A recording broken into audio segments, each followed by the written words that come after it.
and welcome to Crowvane Manor. Wherever you are, and whatever kind of night it's been, you've come to the right place to slow down. Let the world go quiet for a while. Out here, none of it needs your attention. Many of you return to these rooms night after night, and I'm grateful for that. There's a reason you keep coming back. The stories kept inside these walls aren't quite like the ones you'll hear anywhere else. Before we begin, leave a comment and tell me where in the world you're listening from tonight. I always enjoy reading them. And if these stories stay with you, a like and a subscribe help more than you know. Now get comfortable, breathe slow, and let's open the door together.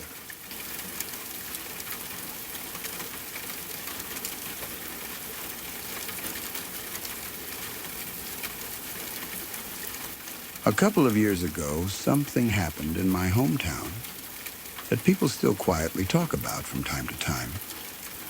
It was not the kind of story that became famous outside the area or showed up on national television. But for the people who lived there, it left a mark that never really went away. Small towns are strange like that. When something terrible happens, everybody carries a piece of it afterward. Even if they did not know the person directly, it still feels personal somehow. My hometown was the kind of place where almost everybody recognized each other's faces, even if they did not know names. You would pass the same people every week at grocery stores, gas stations, schools, pubs, and little corner shops. News spread fast there, sometimes faster than people wanted it to. The accident happened late at night on one of the main roads that cut through town. It was not a huge highway, but trucks and lorries passed through often because it connected several nearby areas. During the day, the road was busy enough, but at night, it became dangerous in a different way. Drivers moved faster because the streets were empty. Streetlights were scattered unevenly. And there were stretches where everything felt dark and isolated, except for the occasional headlights flying past. From what people said afterward, the woman had been crossing the road sometime after midnight. Nobody seemed completely sure why she was out that late. Some said she had been visiting a friend. Others said she had just gotten off work. In small towns, people always try to piece together tragedies afterward. Almost like understanding the details might somehow make them easier to accept. But no explanation really changes what happened. A lorry came speeding through the road, and the driver either did not see her in time or simply could not stop fast enough once he did. Trucks like that need distance to brake, especially when they are moving quickly at night. By the time he realized someone was in front of him, it was already too late. The impact killed her instantly. That alone would have been horrifying enough. But what stayed with people afterward was not only the accident itself, it was what happened next. Our local free newspaper covered the story almost immediately. It was one of those little papers that got delivered to houses every week without people even asking for it. Most of the time, it was full of boring local news, advertisements, school events, missing pets, or stories about charity fundraisers.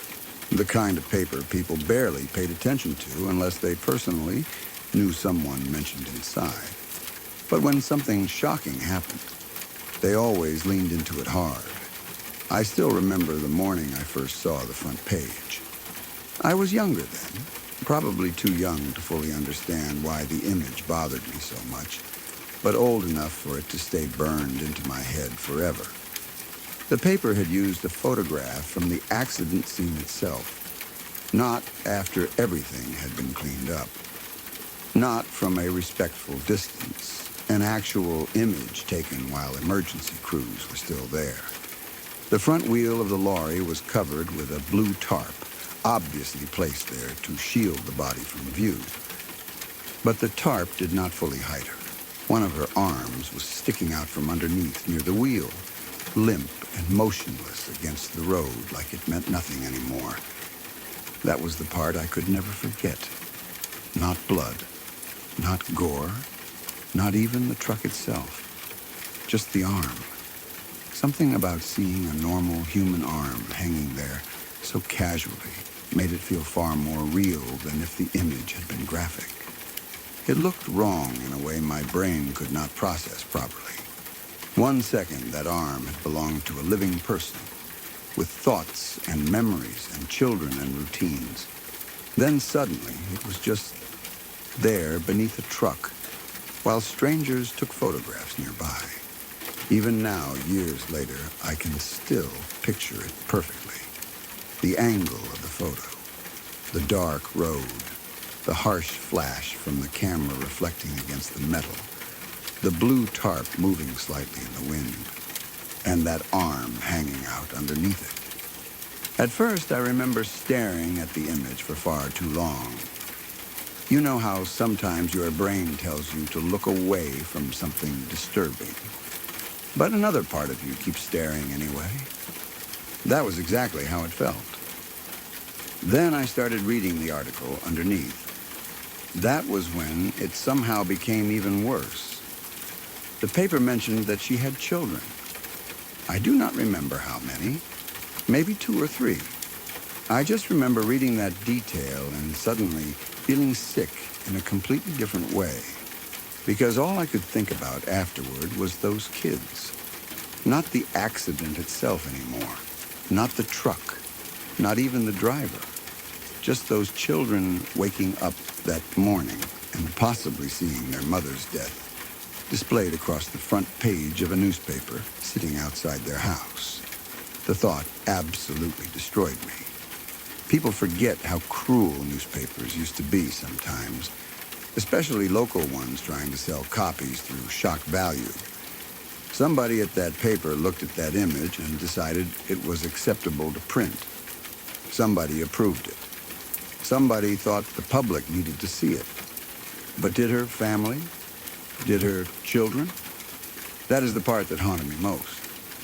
I kept imagining one of the kids opening the front door early in the morning before school, picking up the paper without knowing anything had happened yet, and seeing that image staring back at them before anybody even had the chance to explain. Imagine recognizing your own mother from a photograph like that. Even if her face was hidden, families notice details strangers do not.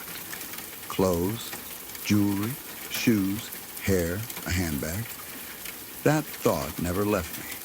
For weeks after the accident, the entire town felt strange. Whenever people talked about it, their voices lowered automatically, like they were discussing something sacred or cursed. You would overhear conversations in shops or while standing in line somewhere. Did you see the paper? I can't believe they printed that. Those poor kids. I heard the driver's a wreck. Everyone had an opinion. Everyone repeated details. Everyone added little rumors. That is how small towns process tragedy. The story becomes part grief, part gossip, and part warning all at once. I remember my parents talking about it quietly one evening in the kitchen after they thought I had gone upstairs. They were angry about the photo, too. My mother especially. She kept saying it was disrespectful, that some things should stay private. My dad mostly shook his head and said newspapers only cared about getting attention. At the time, I think that was the first moment I realized adults were not always protected from horror either. As kids, you assume grown-ups can handle terrible things better than you can. But hearing the tension in their voices made me realize that some images get inside everyone's head, no matter how old they are.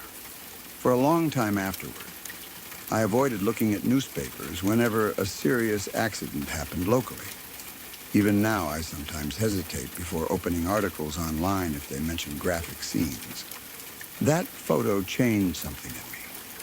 It made me realize how quickly a normal person's entire existence can become reduced to a headline and an image people glance at while drinking coffee. One second, you are alive crossing the road after an ordinary night. The next, strangers are staring at photographs of your final moments over breakfast. That realization terrified me more than ghost stories or horror movies ever could. And the strange thing is, I never even knew the woman personally. Not really. I may have passed her somewhere before, maybe at a shop or walking through town. In small places, you cross paths with people constantly without realizing it. But I did not know her name until after the accident. I did not know her voice or what kind of person she was, yet I still think about her sometimes, mostly because of how human the whole thing felt. People often think the scariest stories involve killers or monsters or supernatural things lurking in the dark. But honestly, some of the worst images stay with you because they are real, because they could happen to anyone. There was no evil mastermind behind what happened that night. No mystery, no conspiracy. Just a woman crossing the road, a driver unable to stop in time, and a newspaper willing to turn tragedy into a front-page image. Sometimes reality is enough. What also stayed with me was imagining the driver afterward. People rarely talk about that side of these accidents. Obviously, the victim and family suffer the most, but drivers involved in fatal crashes often carry those moments forever, too. I heard later that the lorry driver was devastated. Apparently, he stayed at the scene in complete shock until emergency services arrived. Some people said he was crying. Others claimed he kept repeating that he never saw her. Again, small-town rumors. But honestly, I believe it. I cannot imagine what it must feel like to realize you accidentally killed someone in a split second, especially knowing there was nothing you could do anymore once it happened. That road changed after the accident, too. For months afterward, people drove slower there at night.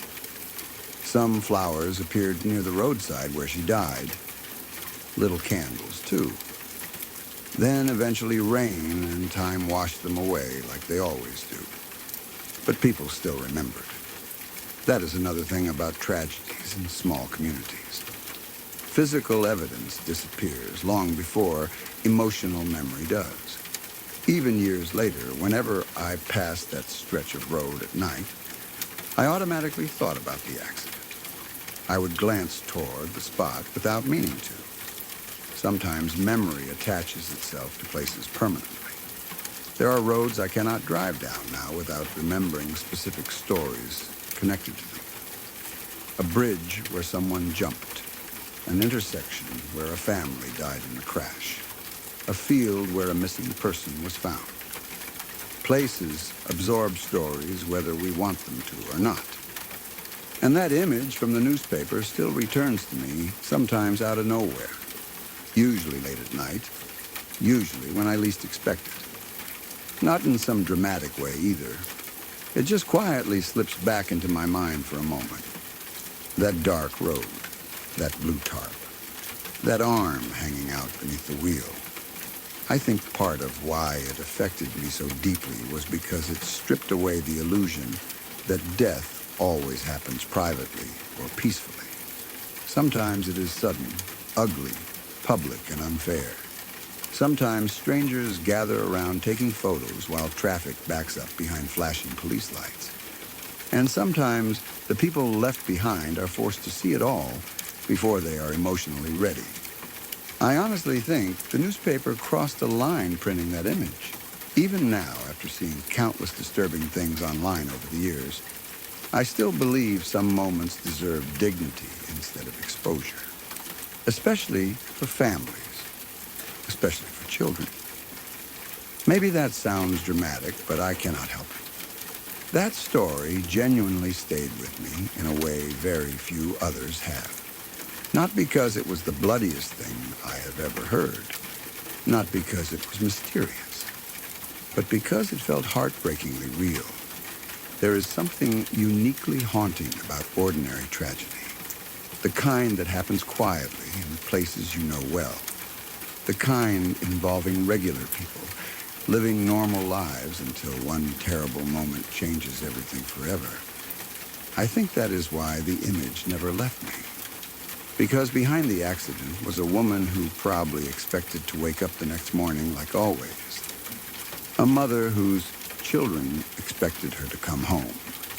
A driver who likely thought he was finishing another routine night on the road.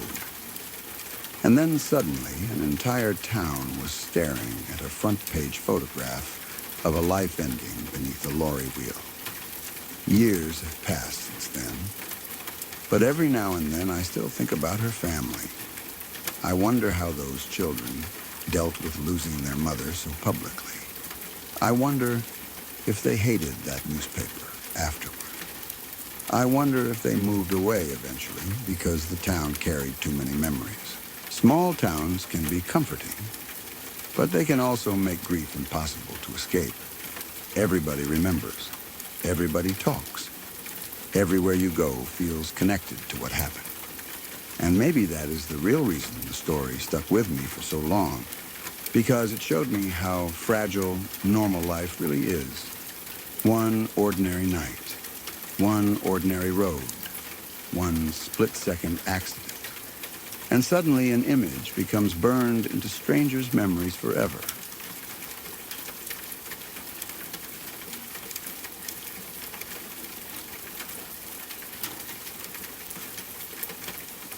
Back in the late 1970s and through a good part of the early 1990s, I was deep in the Hollywood street scene.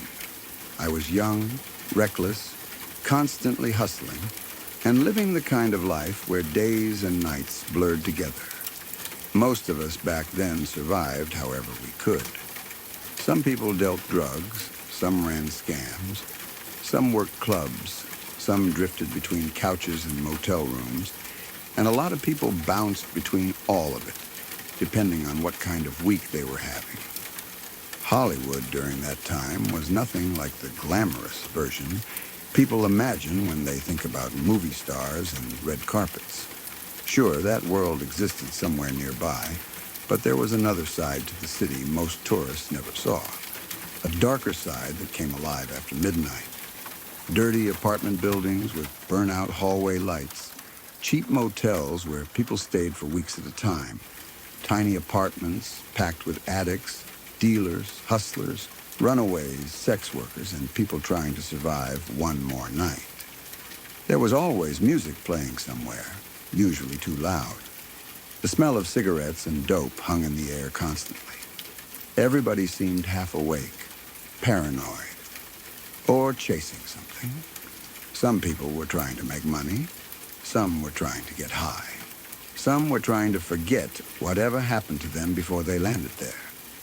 At 19 years old, I thought I understood that world.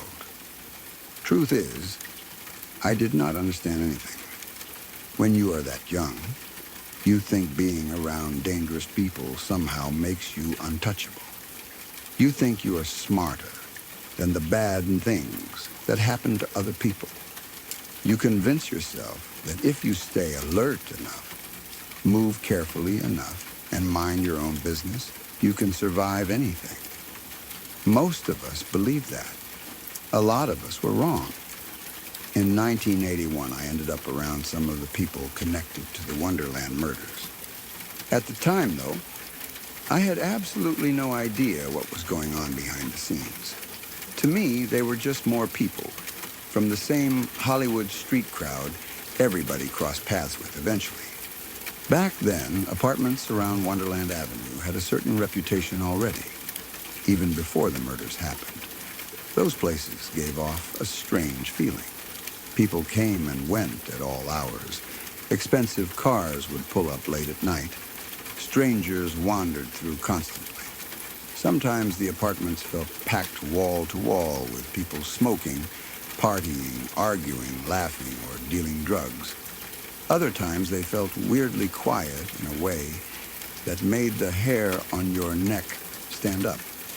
I mostly came around to score dope and then leave again.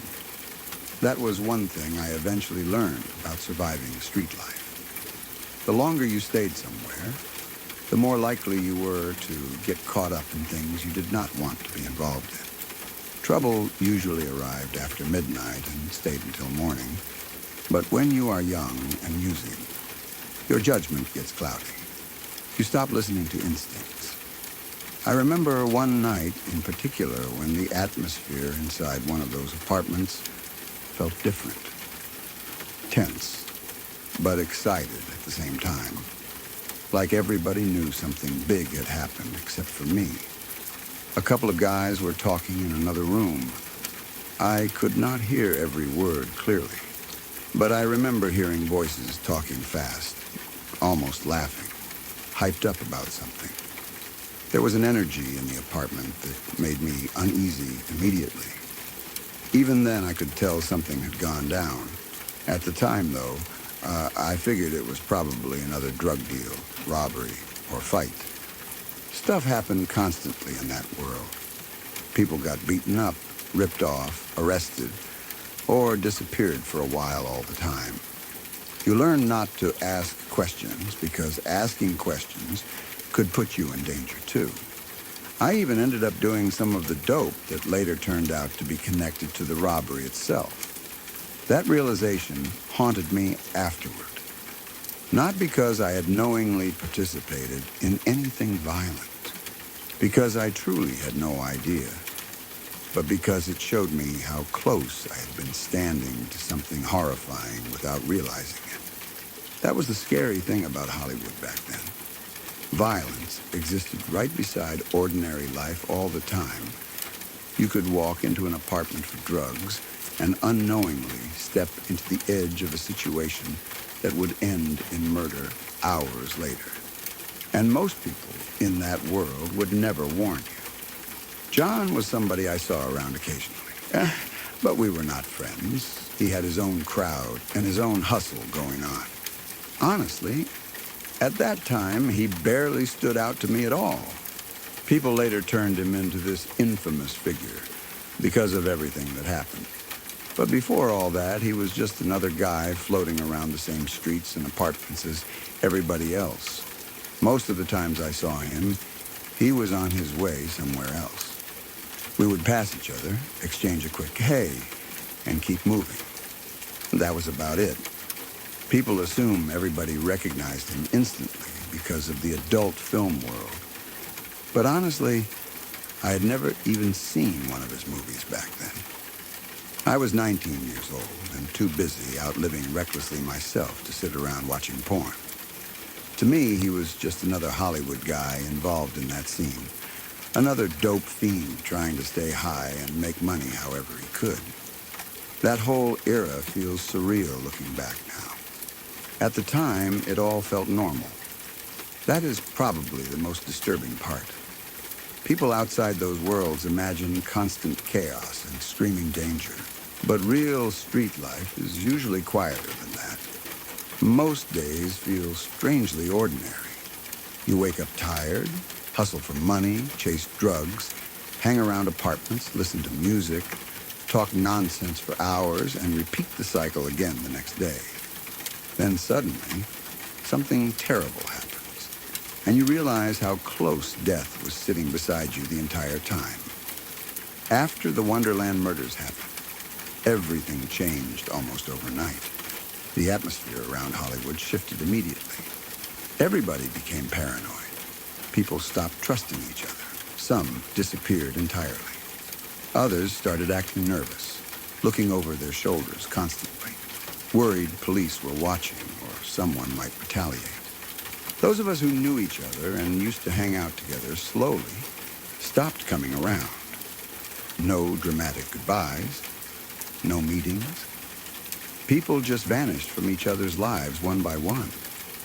That is another reality people do not understand about street life. Friend groups can disappear almost instantly after violence enters the picture. Fear changes people fast. I remember avoiding certain apartments afterward because the uneasy feeling I always had there suddenly made sense. Before the murders, I could never fully explain why I hated staying too long in those places. There was always tension beneath the partying. too many unpredictable people, too much paranoia, too much desperation in the air. Looking back, my instincts were trying to warn me. I just ignored them because I was young. After everything happened, I decided to get away from the Hollywood for a while. I was burned out physically and mentally. Too many drugs, too many dangerous people, too many nights that ended badly. So I moved back to my home city and tried to build something resembling a normal life. For a while, I actually managed it. I got a regular job, nothing glamorous, but honest work. I met somebody. We had a child together. And for the first time in years, I started imagining a future that did not involve streets, drugs, and endless nights wandering through Hollywood apartments. It felt strange at first, almost uncomfortable. People who spend years surviving chaos sometimes struggle when life becomes quiet. Silence can feel unfamiliar after constant noise. Stability almost feels fake because you keep waiting for disaster to return. But I really tried. I wanted out. Then our baby died. Crib death. One moment everything seemed fine, and then suddenly it was not. There are certain kinds of grief that permanently split your life into two parts, before and after. Losing a child is one of them. Nothing prepares you for that kind of pain. Not the streets, not violence, not drugs, nothing. People assume the worst moments of my life happened in Hollywood, around criminals and addicts, but honestly, none of that compared to losing my child. I had seen overdoses before. I had seen violence. I had seen people ruin themselves slowly for years. But holding a tiny coffin destroys something inside you in a completely different way. Our relationship did not survive afterward. I do not even blame either of us for that. Grief changes people. Sometimes it pulls them closer together, but sometimes it creates distance so heavy neither person knows how to cross it anymore. Eventually, we went our separate ways, and after that, I drifted back toward the streets again. Not immediately, but slowly. That life has a way of pulling people back when they feel broken, especially back then. Drugs were everywhere in Hollywood, and when you already knew the scene, it was easy to slide right back into it. Sometimes I think about how many people from that era are gone now. Overdoses, suicides, violence, AIDS, accidents, jail. A lot of people never escaped those years. Sometimes when I watch documentaries about old Hollywood crime stories or hear younger people romanticizing that time period, I almost laugh because they have no idea how ugly it really was underneath the surface. There was excitement, sure. There was freedom too. But there was also paranoia, addiction, fear, exploitation, and death hanging around constantly. Most of us were just kids pretending we were invincible. I still remember those Wonderland apartments clearly sometimes. The dim lighting, the smell inside, ashtrays overflowing everywhere, people sitting around talking nonsense at 4 in the morning while somebody nodded off on a couch nearby. And underneath all of it, this constant feeling that something bad was eventually going to happen. The murders shocked everybody, but at the same time, part of me was not entirely surprised. That world was heading toward tragedy already. Too many desperate people chasing money and drugs without limits. Eventually, somebody always pushes too far. I got lucky in a lot of ways, luckier than many people I knew. I survived long enough to get older and look back on it instead of becoming another forgotten story people whisper about decades later. But even now, all these years later, certain memories still stick with me hard. The feeling inside those apartments, the nervous energy after the robbery happened before I understood why, the way everybody scattered afterward, and most of all, the realization of how close I came to getting swallowed by that world permanently. When you are young, You think surviving dangerous situations means you are strong. When you get older, you realize survival often comes down to timing and luck more than anything else. One different decision, one longer stay at the wrong apartment, one bad night. And my story could have ended very differently, too.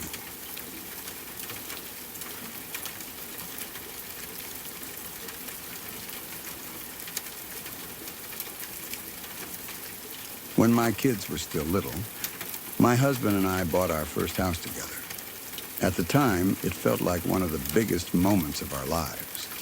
We were finally moving out of cramped apartments and rental places into something that actually belonged to us.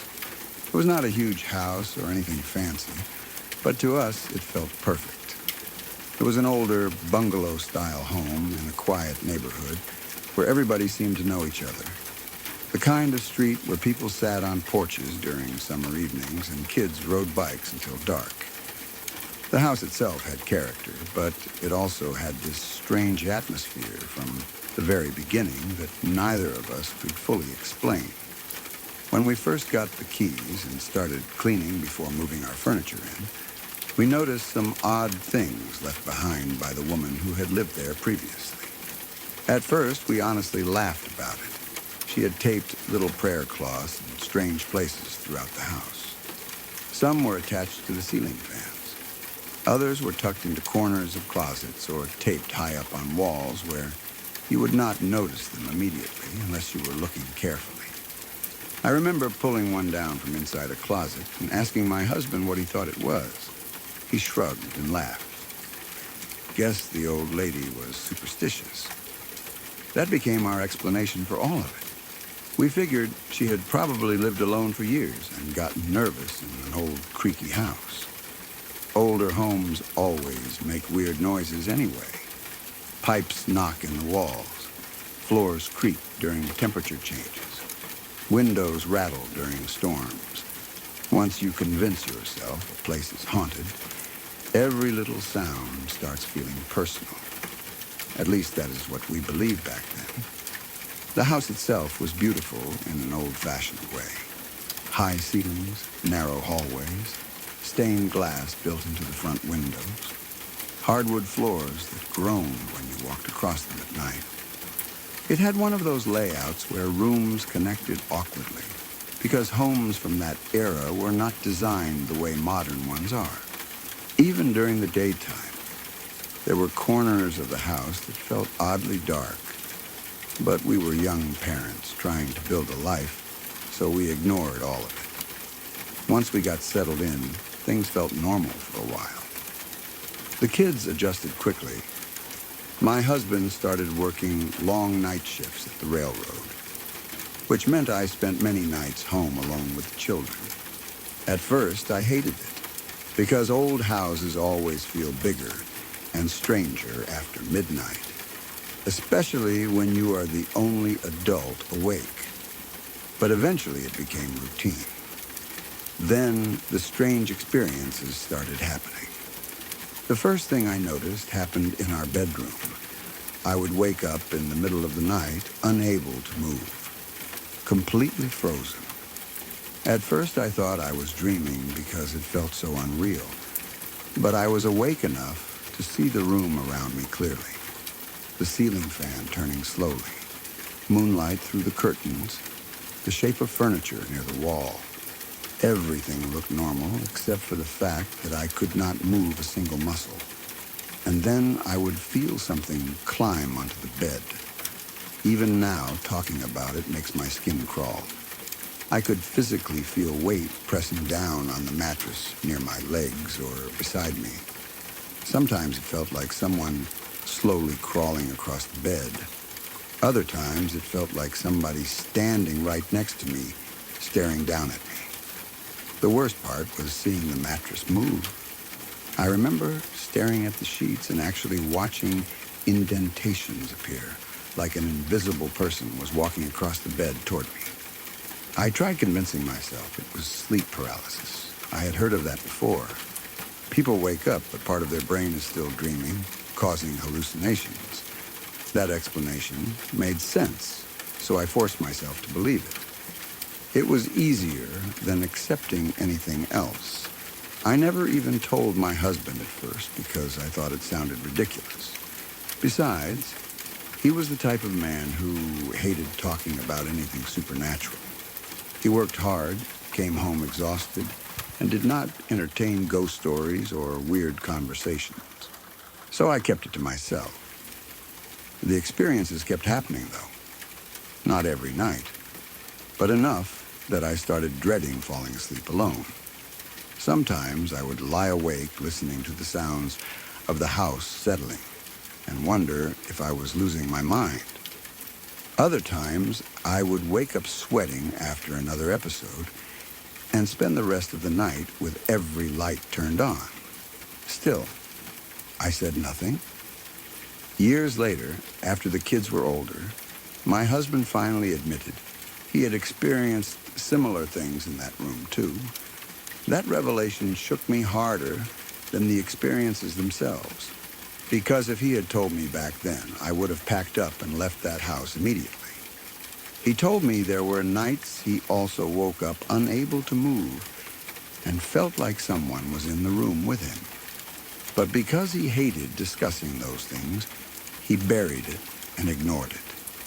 At the time, we both tried to explain everything logically. Old house, stress, exhaustion, night terrors. Anything except the possibility that something was genuinely wrong there. Then came the night neither of us could really explain. It happened during summer. My husband was working nights again, and the kids had fallen asleep in bed with me because it was hot, and they wanted the fan running in our room. I remember it being one of those heavy summer nights where the air feels thick and sticky, even with the windows cracked open. Before bed, I had looked outside and seen some younger people from the neighborhood hanging around nearby. They were sitting on cars, drinking beers, talking loudly, just normal, harmless summer night stuff. They were not causing trouble. It was actually comforting sometimes knowing other people were awake outside while my husband worked nights. Eventually, everything quieted down and I fell asleep. Sometime around 2 in the morning, I woke up suddenly because light was shining through the bedroom window. At first, I thought maybe a car had pulled into the driveway, but the light kept moving slowly across the walls. I sat up and saw flashlight beams outside. My heart immediately started racing. I got out of bed and peeked through the curtains. There was someone walking along the side of the house with a flashlight. Then I saw another person, police officers. I remember feeling confused more than scared at first. We lived in a quiet area. Nothing like that ever happened on our street. I quickly got dressed and walked toward the front door while trying not to wake the kids. When I opened it, a policewoman was standing there with 2 of my neighbors beside her. One of them was a younger woman from the neighborhood I recognized immediately. She had been one of the people outside earlier that evening hanging around with friends. But what struck me immediately was how terrified she looked. Not joking, not drunk, genuinely frightened. The officer asked me calmly if everything was all right inside the house. Still half asleep, I said yes, but asked what was going on. Before the officer could answer, the young neighbor blurted out, "Mrs. X, I swear I'm not lying. There was a man standing in your window." I just stared at her. She looked close to tears. She continued, speaking fast like she was trying to convince both me and herself. "I know your husband's not that tall. I thought somebody broke into your house." At that point, I felt cold all over. The officer interrupted gently and asked again if everything inside seemed okay. I told her yes, but honestly, I was confused and starting to panic. Then the officer asked a question that embarrassed me at the time, but makes complete sense looking back. "Ma'am, I have to ask, Are you having an affair, or do you have someone else here tonight? It was 2 in the morning, after all. A terrified neighbor reporting a strange man standing in my window while my husband worked nights probably sounded suspicious. I actually laughed nervously and told her absolutely not. Then she asked if they could search the house. I said yes immediately, because at that moment, if somebody really had been inside my home near my sleeping children, I wanted to know. Within minutes, there were officers searching every inch of the place. The attic, the basement, closets, under beds, every room. I sat in the living room shaking while my kids slept upstairs, completely unaware. The whole time, the young neighbor stayed near the doorway, looking deeply unsettled. She kept insisting she had seen someone standing inside my front window. And not just any man, a very tall man. That detail became important later. Eventually, the officers finished searching. Nobody was there. No signs of forced entry. No open windows, nothing stolen. Nothing disturbed. The policewoman apologized for waking me and left. But after the door closed and the house became quiet again, I remember standing there feeling more unsettled than I had in my life, because the neighbor was not the type of person to pull pranks like that. And she had looked genuinely terrified. The next day, she came by again and apologized for causing a scene. But she repeated exactly what she saw. She said she was outside with friends when she glanced toward my house and saw a tall man standing motionless in the front window. Not moving, just standing there watching. At first, she thought maybe my husband was home unexpectedly. But then she realized the figure was far taller than him. According to her, the man's head nearly reached the stained glass section near the top of the front window. That detail sent chills through me because our windows were high, very high. This was an old bungalow with tall ceilings and elevated windows. For someone's head to appear that high from outside, they would have needed to be incredibly tall, or standing somewhere impossible. For weeks afterward, I could barely sleep properly. Every creak in the house sounded different. Every shadow in the hallway made me uneasy. And the worst part was that the experiences in the bedroom continued occasionally after that night. The paralysis, the feeling of weight on the bed, the sensation that someone was standing nearby watching. I started keeping the lights on constantly when my husband worked nights. Eventually, life moved forward like it always does. The kids grew older. My husband changed jobs. The strange incidents became less frequent. Or maybe we simply stopped talking about them. Then one day, years later, my daughter casually mentioned something that made my stomach drop. She was older by then, old enough to remember things from childhood clearly. We were talking about old houses and scary memories when she suddenly said, "Remember the tall man that used to walk past my window?" I felt every hair on my arm stand up instantly. I asked her what she meant. She described seeing an unusually tall man outside her bedroom window several times when she was little, not close enough to hurt her, just walking slowly past the window late at night. She said she never told me because she thought maybe it was normal. I immediately stopped her. I literally told her, "Girl, don't tell me any more stories about that house." And I meant it. Because at that point, I did not want to hear anything else that confirmed all the things I had spent years trying to rationalize. Maybe there was a logical explanation for everything. Sleep paralysis is real. People missee things at night. Old houses create strange sounds and shadows. I know all of that. But I also know how terrified that neighbor looked, standing on my porch at 2 in the morning. And I know what I felt on that bed. Even now, years later, I still think about that house sometimes, especially the prayer clause left behind by the previous owner. Maybe she was just superstitious. Or maybe she experienced things there too.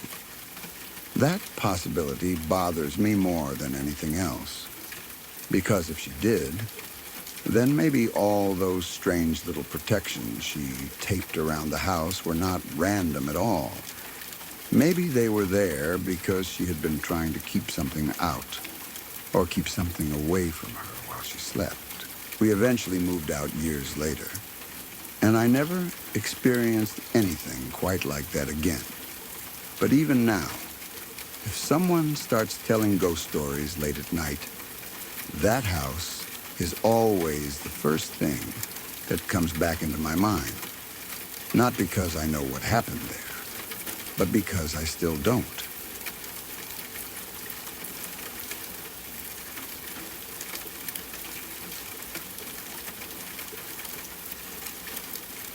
I taught special education for about 12 years, mostly working with students who were considered high risk, the kind of kids' school systems quietly expected to fail. Some struggled with severe emotional problems. Some had unstable home lives, and others were already getting involved with gangs, drugs, or crime before they were even old enough to drive. A lot of teachers avoided those classrooms because they were exhausting. Every day felt unpredictable. Some students came in angry before first period even started. Others were dealing with things no kid should ever have to deal with. Abuse, addiction in the family, homelessness, violence at home, court cases, probation officers. Things most people never imagine when they picture a classroom. But despite how hard it was, I actually cared deeply about those kids. Most of them were not evil. Most were just damaged, angry, neglected, or raised in chaos. If somebody treated them with patience and respect, you could usually reach them eventually. Maybe not perfectly, maybe not enough to completely change their lives, but enough to make a difference. Over the years, I taught kids who later ended up in jail. Some started dealing drugs. Some disappeared from school entirely and never came back. A few ended up dead before they turned 25. That part weighed heavily on teachers in programs like ours. People assume you forget students once they leave your class, but you really do not. You remember the ones who struggled. You remember the ones you worried about constantly. And sometimes you later hear about them getting arrested or killed, and it stays with you longer than you want to admit. Still, after more than a decade in that environment, I thought I had seen just about every type of troubled student possible. Then Devin transferred into my class. Even before I met him, his files stood out immediately. Teachers learn pretty quickly how to read between the lines in the student records. Sometimes official paperwork says more through implication than direct wording. Suspensions, violent incidents, psychological evaluations, notes from previous schools, recommendations for constant supervision. Those kinds of things create a picture before you even meet the child. And Devin's file honestly scared me. Not because it described a loud or uncontrollable kid. Actually, the opposite. The notes repeatedly described him as highly intelligent, manipulative, emotionally detached, and potentially dangerous to other students. One report mentioned violent fantasies. Another referenced threats toward classmates in his previous district. There were pages discussing psychiatric concerns and failed attempts at intervention. I remember sitting at my desk, reading through everything before he started and thinking, this kid should not be in a normal classroom. I had taught aggressive students before. Kids who threw chairs, cursed, fought, punched walls, or threatened teachers during emotional breakdowns. But those students usually acted out impulsively. Their anger exploded openly. Devin sounded different, calm, calculated. That frightened me more. The morning he arrived, I remember watching him walk into class for the first time. He did not look intimidating physically. He was thin, clean-cut, polite, and honestly looked more like an honors student than someone with a file thick enough to scare experienced teachers. That immediately threw me off balance. Most dangerous people in schools are easy to identify because they carry their problems openly. Devin did not. He walked in, smiling politely, introduced himself clearly, made eye contact, spoke better than most adults. Within 10 minutes of talking to him, I realized something unsettling. He was extremely intelligent. Not just smart academically, sharp, observant, the kind of kid who studied people constantly while pretending not to. He picked up on social dynamics almost instantly. He knew how to mirror emotions, knew how to sound charming, knew exactly how to present himself differently depending on who he spoke to. And underneath all of it, there was something cold about him I could not explain. Not angry, not nervous, just emotionally flat in a way that made my instincts start screaming immediately. Teachers develop strong intuition after years in classrooms. Sometimes you can sense when something is deeply wrong with a student long before you can explain why. That was exactly how I felt around Devin. Still, I tried treating him normally. You have to. No matter what a file says, you cannot walk into a classroom already treating a child like a monster. Kids notice that immediately. So I spoke to him politely, introduced him to the class, and continued with the lesson plan for the day. There were about 10 students in that class total. Small group setting. Most of them had emotional or behavioral challenges, but they were good kids overall. Loud sometimes, difficult occasionally, but manageable. To break the ice with Devin, and also gauge his writing level, I gave the class a simple assignment. I asked everybody to write a short essay describing where they saw themselves after high school. Nothing complicated, just future goals. Jobs, college, family, dreams, normal classroom stuff. Most students wrote exactly what you would expect. One wanted to be a mechanic. Another talked about joining the military. One girl wrote about becoming a nurse. A few barely wrote anything at all because they hated writing assignments. Then there was Devin. I remember him working quietly for a long time, longer than everybody else. While other students talked or finished early, he stayed focused on the paper with this strange little smile on his face occasionally. At one point, I asked if he needed help. He looked up calmly and said, "No, I know exactly what I'm writing." That answer bothered me more than it should have. Eventually, students started turning assignments in one by one.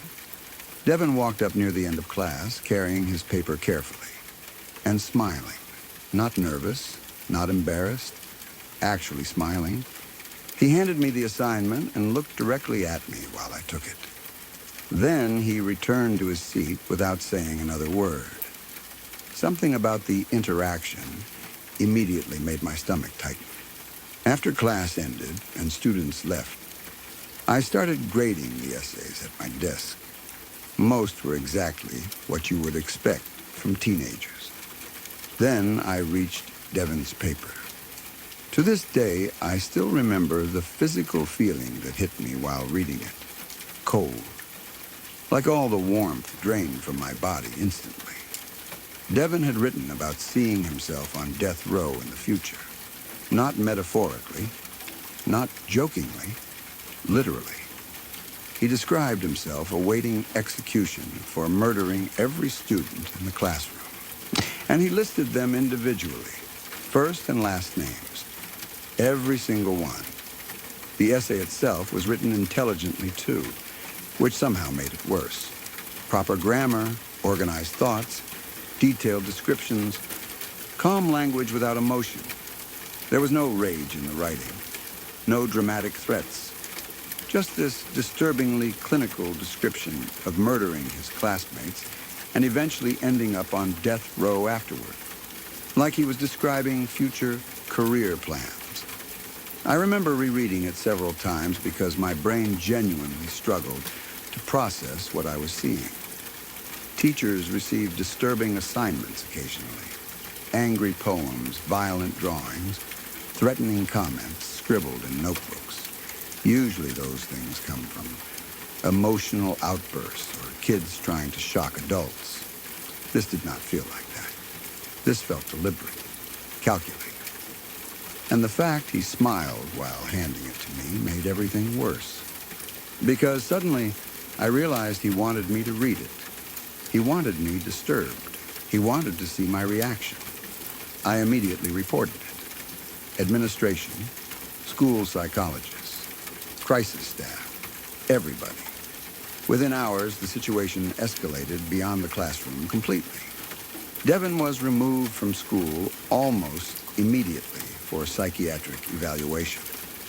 I remember the rest of the students asking where he went afterward, and I had no idea what to tell them. Most of them had no clue what he wrote. They just knew the new kid disappeared suddenly after one day. A few days later, I learned he had been admitted to a psychiatric hospital, and he stayed there for the rest of that school year. I never taught him again after that first day, but the whole experience stayed with me harder than almost anything else from my teaching career, partly because of how young he was. People want evil to look obvious. They expect danger to scream or break things or act aggressively. But Devin did not fit any of those expectations. If you passed him in a hallway, you would have thought he was a polite honor student. That disconnect terrified me. There was another part that bothered me too. The intelligence. Honestly, I think if he had been less intelligent, the situation might have felt less frightening. But Devin was extremely bright. You could tell immediately. And intelligence combined with emotional detachment can become something deeply unsettling, especially in someone so young.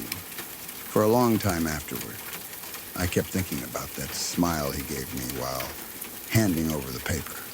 Almost proud, like he had shared a private joke only he understood. And the scariest part? There was no emotional heat behind it. No visible anger, no breakdown, no loss of control, just calmness. That calmness was what truly frightened me. Over the years, I told this story to a few close friends and co-workers, and everybody always asks the same question. Do you think he would have actually done it? Honestly, I do not know. And I think not knowing is what still bothers me most. Because there are students who make threats out of anger and never mean them. Teachers learn to recognize that quickly. But Devin did not feel impulsive. He felt patient. And that is a completely different kind of fear. I sometimes wonder what happened to him later in life. Whether treatment helped him. Whether he learned to function normally. Whether he became dangerous as an adult or found some way to manage whatever was happening inside his mind. Teachers rarely get closure with students like that. People leave your classroom and disappear into the world. Sometimes you never hear another word about them again. But every now and then, years later, you catch yourself remembering certain faces unexpectedly. And Devin's is one I never forgot. Not because he yelled, not because he acted violent, but because there was something deeply unnatural about how calm he was while writing about killing his classmates. That single essay changed the atmosphere of my classroom permanently, too. After that incident, I became much more alert about subtle warning signs in students. Quiet kids worried me more than loud ones afterward. Sudden fascination with violence, lack of emotional reaction, manipulation disguised as charm. You start noticing things differently once your instincts get validated that strongly. People romanticize teaching sometimes. They imagine classrooms full of inspirational speeches and emotional breakthroughs. And yes, moments like that exist. But there are also moments where you realize you are sitting in a room with a deeply disturbed child capable of terrifying thoughts nobody else around you can yet see. And those moments stay with you forever.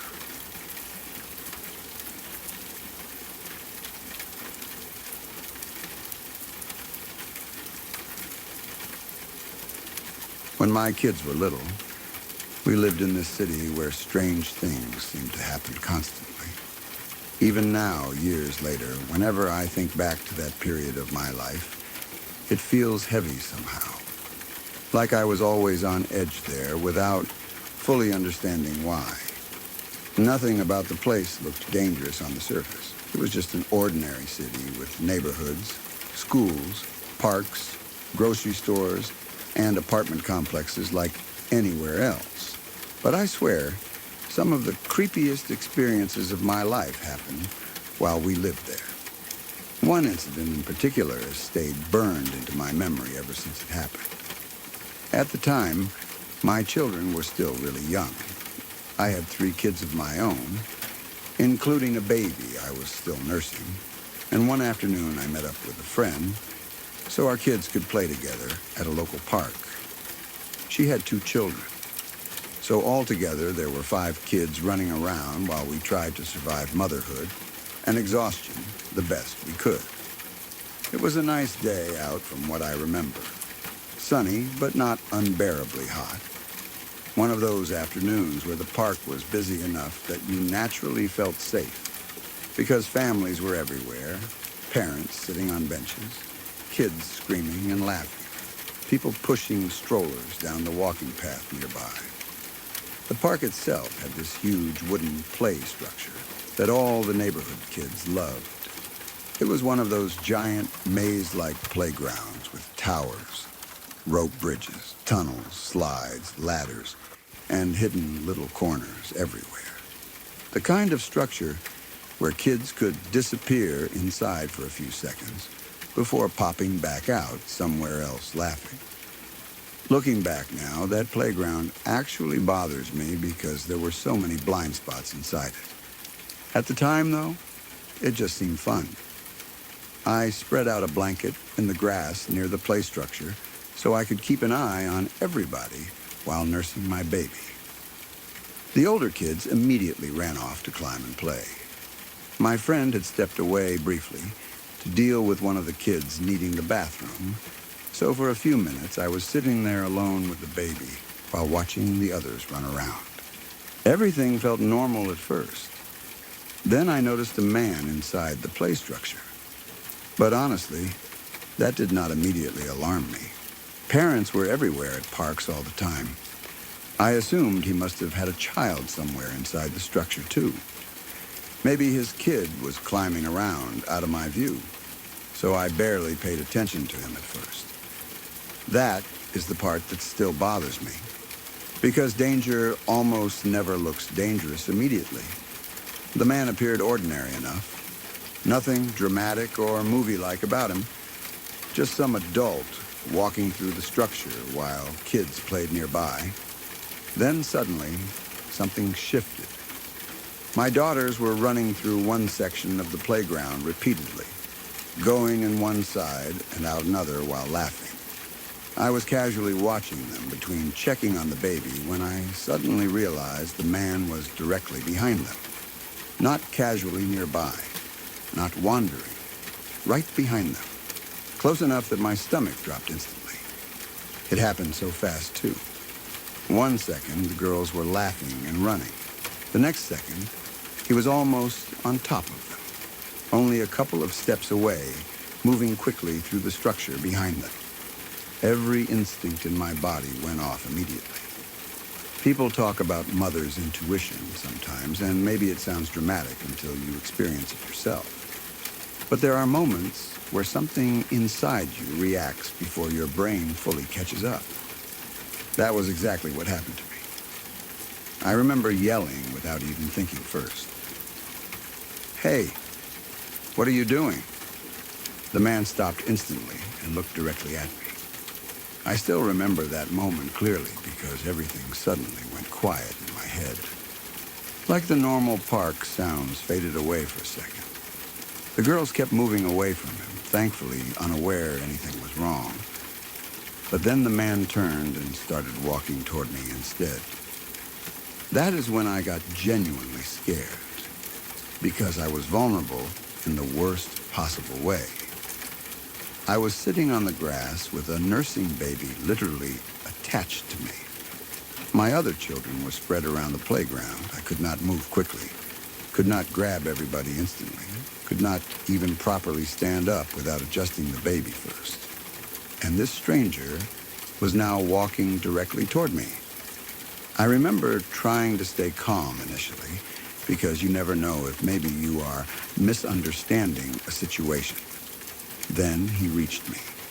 He stood over me while I was still scrambling awkwardly with the baby in my arms. And he said he wanted to hold my baby. Just like that. Completely serious. No introduction. No explanation. No normal conversation beforehand. Just standing over me, asking to hold my baby. Even now, my heart starts racing thinking about it. There was something deeply wrong about the way he said it, too. Too direct, too intense. Like he genuinely expected me to hand my infant over to a complete stranger at the park. At that point, every polite instinct disappeared instantly. I started scrambling to stand up while trying to hold on to the baby properly, because his head was starting to flop backward while I moved too fast. I remember panicking because my hands were shaking, and I could barely get myself upright quickly enough. And I just started yelling at the man, loud, telling him to get the hell away from me. I honestly do not even remember exactly what words I used because pure adrenaline had taken over by then. I looked down for maybe 1 second, trying to adjust the baby safely against my chest while standing up. And when I looked back up, the guy was gone. Gone. Not slowly walking away, not standing nearby, just vanished. That part still creeps me out because parks are open spaces. There were not many places he could have disappeared instantly in the few seconds I looked away. But he was nowhere. I immediately started screaming for my kids to come to the car. The panic in my voice must have terrified them because they stopped playing immediately and started running toward me without arguing. Kids know when a parent is genuinely scared. I gathered everybody as fast as possible and practically shoved them into the car. At that point, I was shaking badly. Part of me wanted to leave immediately and never come back. But another part of me was furious and scared enough that I started driving slowly around the area trying to spot him. I searched nearby streets, parking lots, walking paths.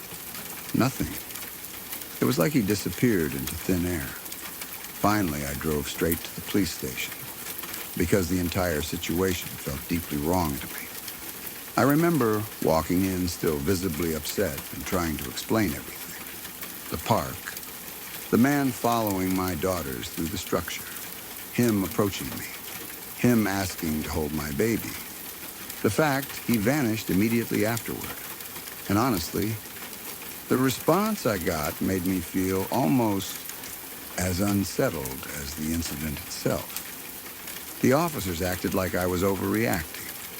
One of them basically told me that the man had every right to be inside the playground structure if he wanted to be there, which technically, legally, sure.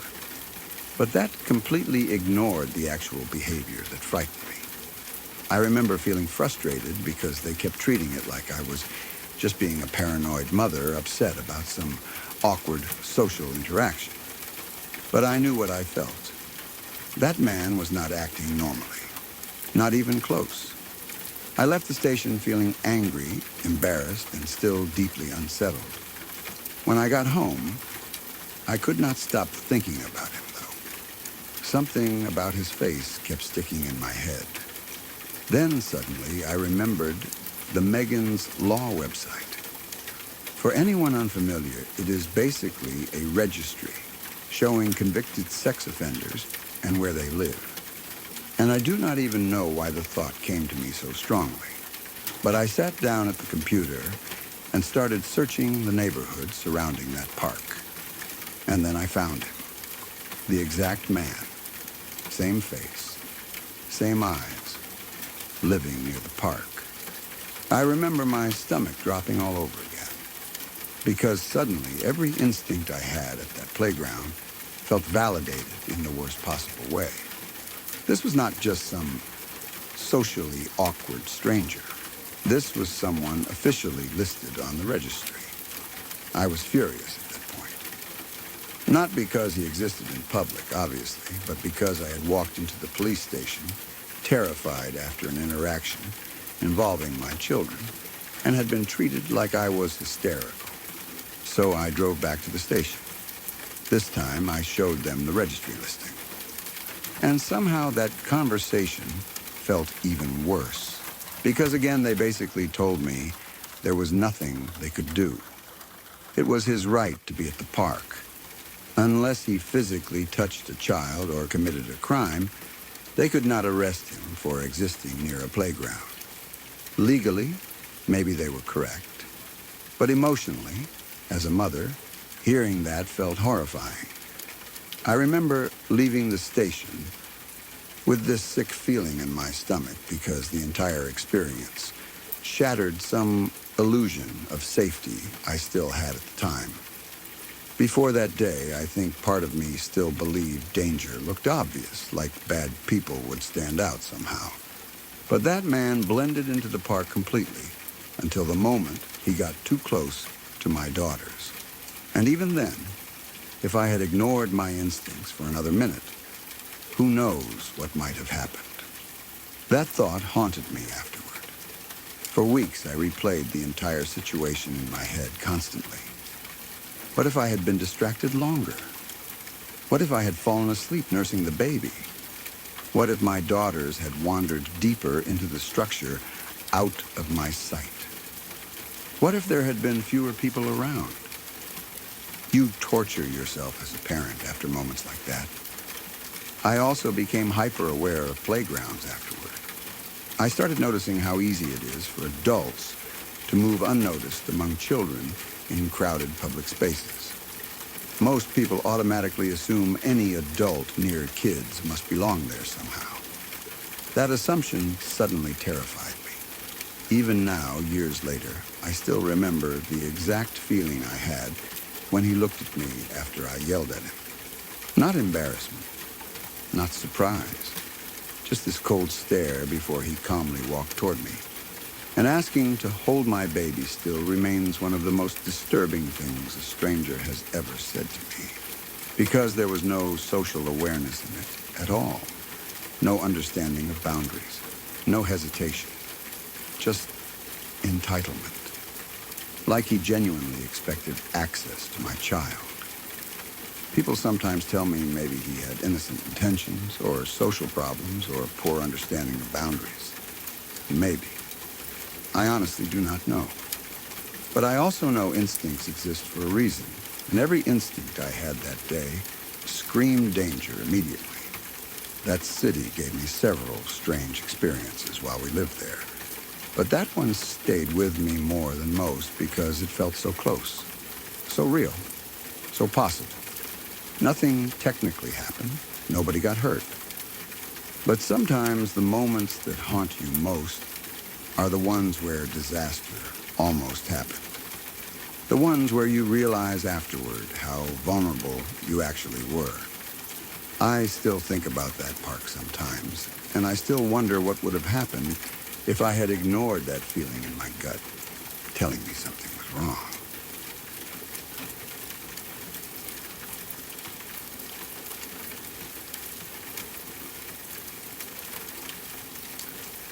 Let me hold the story right there for a second.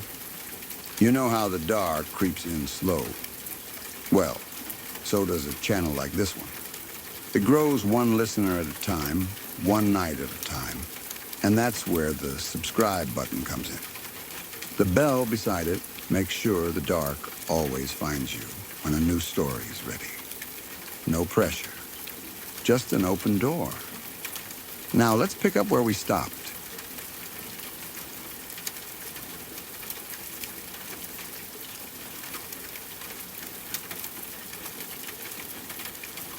About 5 or 6 years ago, I got hired at a small retail store in the city.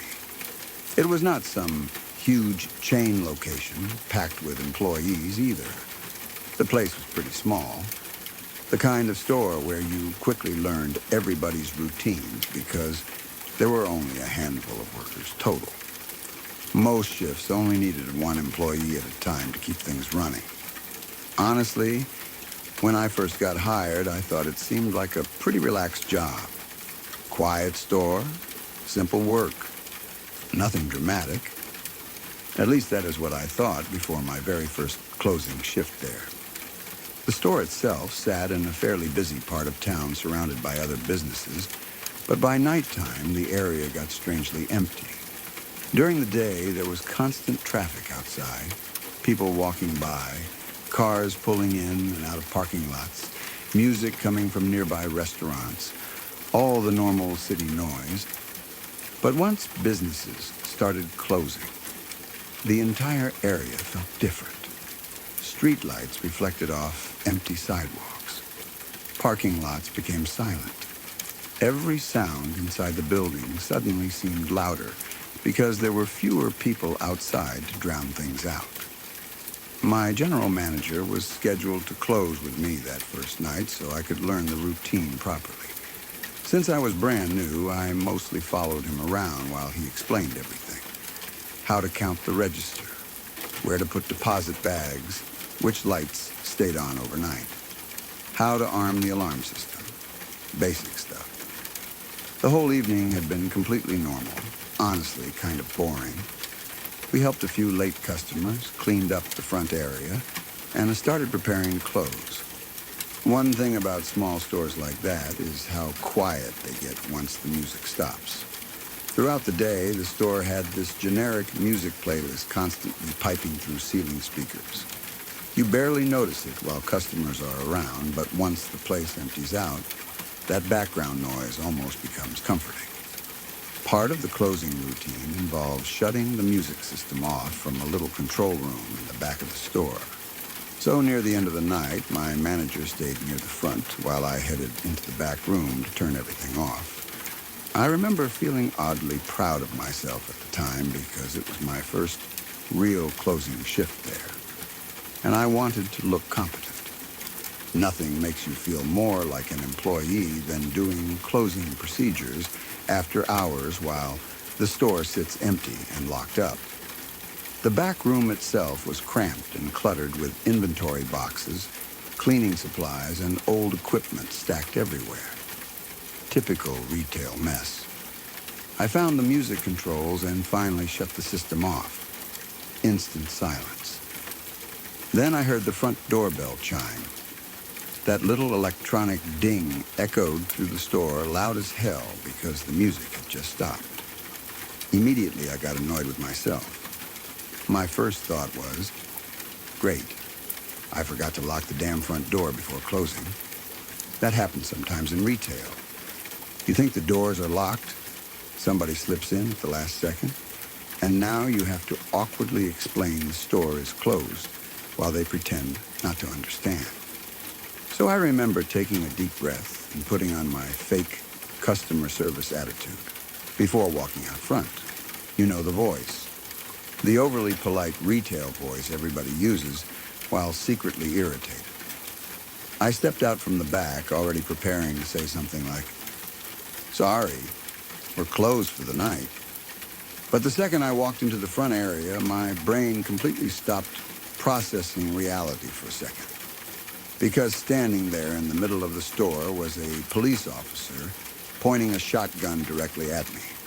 Not lowered, not casually held, leveled straight at my chest. I froze instantly. It is hard to describe what seeing a gun pointed at you actually feels like unless you experience it. Your brain does this strange thing where everything suddenly becomes hyper clear and blurry at the same time. I remember seeing details I normally never would have noticed. The flashlight mounted underneath the shotgun, the officer's finger resting near the trigger, the reflection of fluorescent lights against his tactical vest, the expression on his face. completely serious. Behind him, two more officers rushed into the store carrying large rifles and wearing full tactical gear. And when I say tactical gear, I mean actual heavy equipment. Helmets, vests, guns ready. The whole situation looked like something out of a SWAT raid. For a split second, I genuinely thought we were being robbed by people pretending to be cops. That is how surreal it looked. One officer immediately started yelling commands, hands where they could see them. Do not move. Who else was in the building? At that point, my manager came rushing around the counter, looking just as confused as I was, only to suddenly find himself staring at multiple armed officers sweeping through the store. The entire situation escalated unbelievably fast.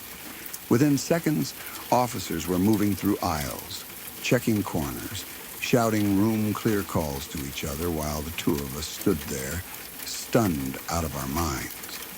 Eventually, one of the officers started asking us questions rapidly. How many people were inside? Whether anyone else had access to the building? Whether we heard shouting or fighting earlier? Whether someone could be hiding in the back? At first, neither of us even understood what was happening. Then finally, one officer explained that somebody had called in a hostage situation at our address. A hostage situation at our tiny retail store. Apparently, whoever made the call had given our exact location and claimed people inside were being held against their will. To this day, I have no idea whether it was a prank call, somebody intentionally swatting the location, or just a completely wrong address given by mistake. But at the time, the police clearly believed there was a real possibility they were walking into an active hostage scene, which suddenly explained the guns, the tactical gear, the intensity. And honestly, once I understood that part, the situation somehow became even scarier, because I realized how close we came to something going horribly wrong simply because of confusion. Imagine being a nervous officer responding to a possible hostage call at night. The building is mostly dark. Somebody unexpectedly walks out from the back room suddenly. One misunderstanding, one wrong movement. That thought hit me hard afterward. At the time, though, adrenaline had completely taken over. The officers searched every inch of the store while my manager and I kept trying to explain there were only 2 employees inside, and nothing remotely dangerous had happened. Eventually, they cleared the building fully. Nobody else inside. No signs of a hostage situation. No evidence of anything at all except 2 exhausted retail workers trying to close for the night. Once the officers realized the call was false, the tension finally started fading a little. The shotgun lowered. People stopped shouting. Conversations became more normal.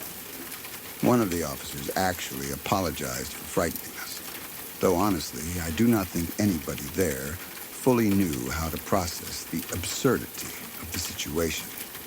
I remember my manager laughing nervously afterward in that weird way people laugh when adrenaline starts wearing off.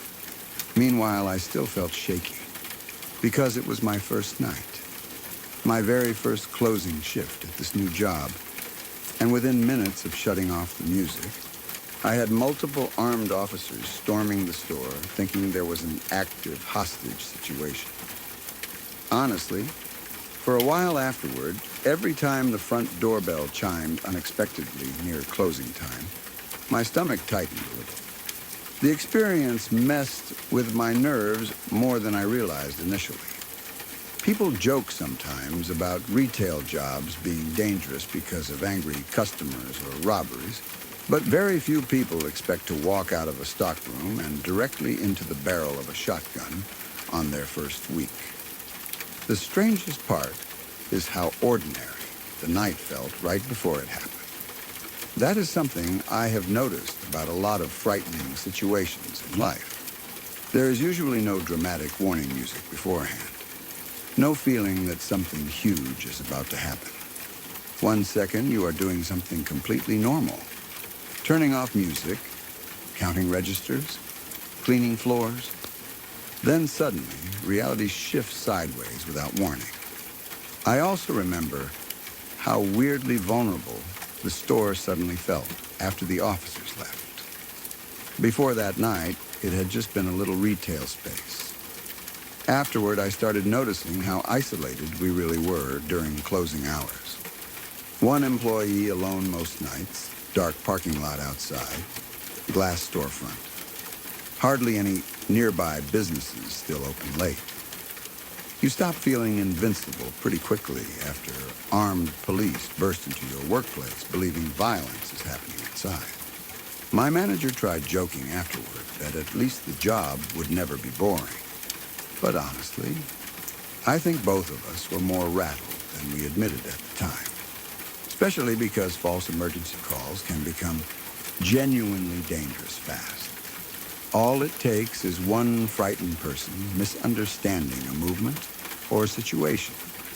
Looking back now, the whole thing almost feels unreal. But I still remember the exact image of stepping out from the back room expecting a late customer, and instead finding a shotgun aimed directly at me under bright fluorescent lights. Definitely one hell of a first night on the job.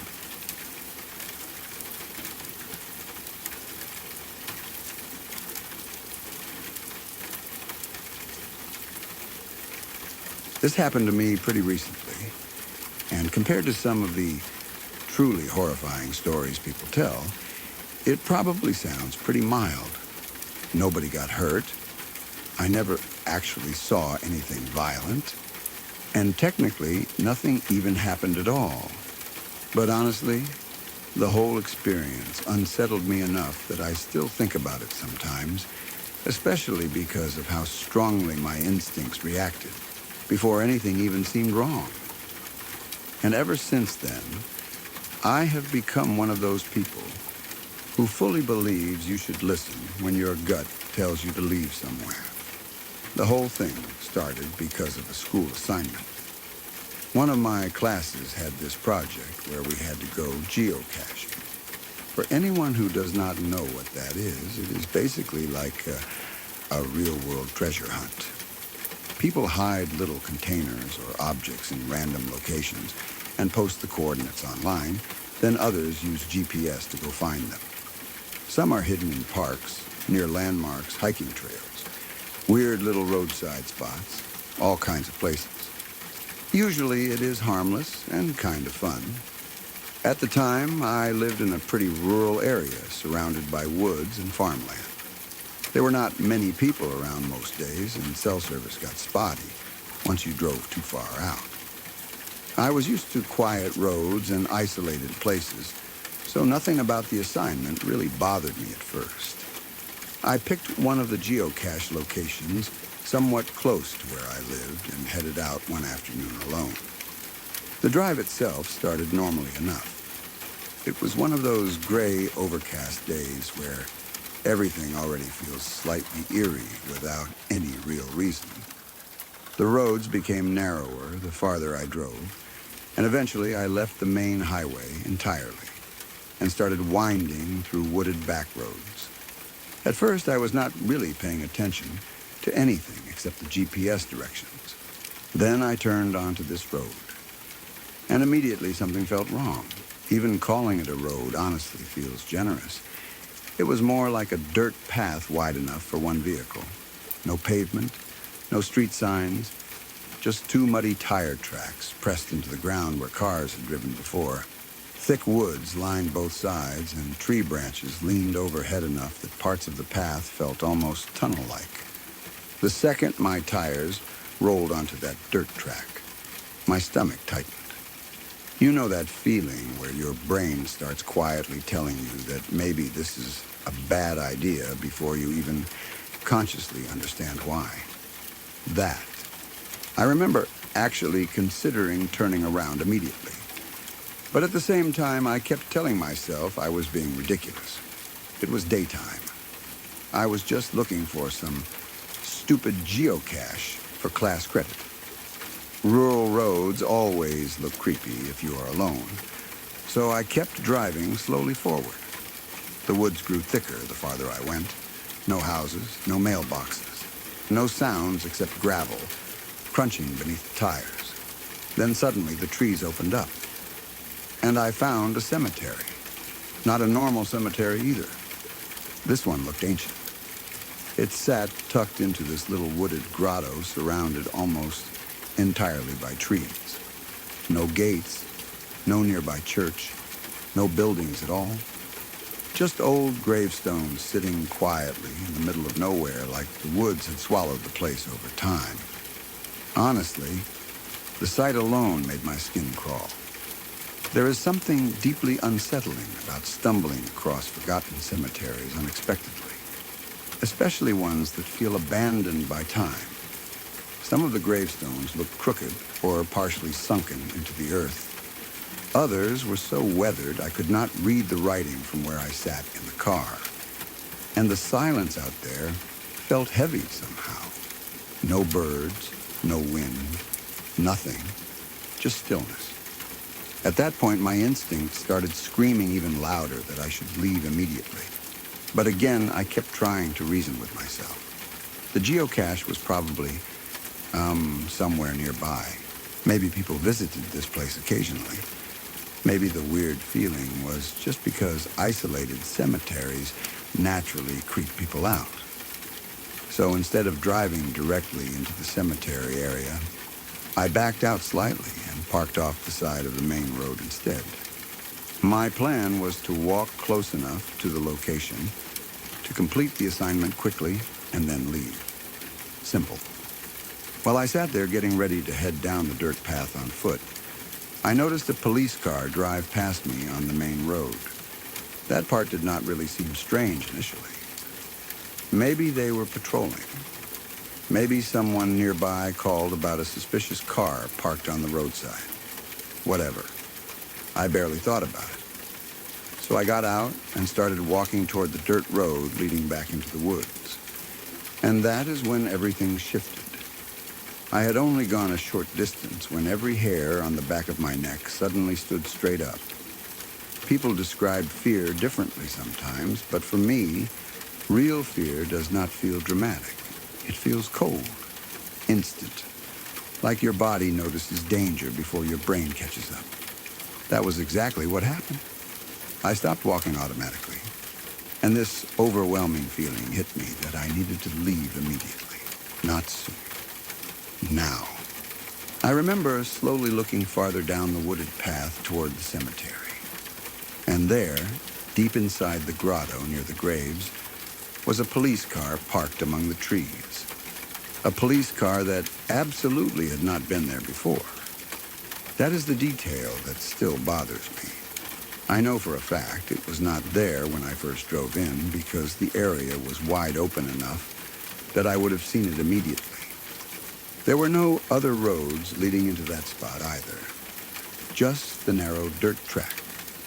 Yet suddenly, this police cruiser was sitting deep inside the wooded cemetery area, almost like it had materialized out of nowhere. No flashing lights, no visible officer outside, just parked silently among the trees. And something about that image hit me with overwhelming dread. The entire scene suddenly felt wrong in a way I cannot fully explain. An old, forgotten cemetery hidden deep in the woods. No houses nearby. A police car appearing silently near the graves. Complete silence everywhere. At that moment, my instincts completely overrode logic. I turned around immediately, walked quickly back to my car, locked the doors, and drove the hell out of there. No geocache. No exploring, nothing. I just left. And honestly, the farther away I got from that place, the more relieved I felt. The weirdest part is I still do not know exactly why the situation frightened me so badly. Maybe there was a perfectly innocent explanation for everything. Maybe the police officer was investigating something unrelated. Maybe another entrance existed somewhere I did not notice. Maybe my imagination amplified the creepiness because of the cemetery. But I also know this. My instincts reacted harder in that moment than they ever had before, and instincts exist for a reason. People like to pretend humans are completely rational creatures, but we pick up on subtle details subconsciously all the time. Tiny things that feel off even before we consciously identify them. Body language, silence, isolation, unexpected movement, environmental changes. Sometimes your brain notices danger before you fully understand what it noticed. That experience taught me not to ignore that feeling anymore, because honestly, nothing about that situation felt right. I remember driving home afterward with this weird adrenaline buzzing through me, even though technically nothing happened. I kept checking my mirrors for half the drive, like someone might somehow be following me. By the time I got home, I felt almost embarrassed trying to explain why the experience scared me so badly. Because how do you explain it logically? I saw a cemetery and a police car. That sounds harmless. But being there felt completely different. I think part of what made it so unsettling was the isolation. If something bad had happened out there, nobody would have heard me. No nearby houses, no people, barely any traffic, just woods and graves and silence. And honestly, isolated places feel very different once your instincts turn against them.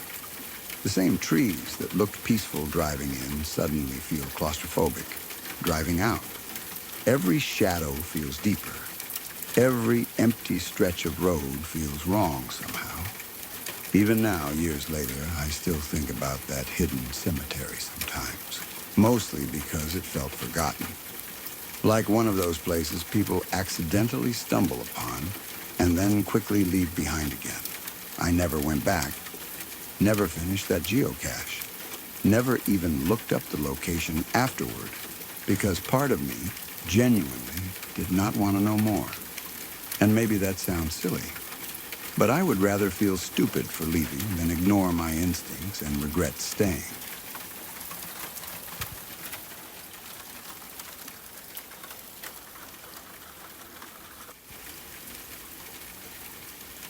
When I was a teenager, I thought sneaking out was the coolest thing in the world.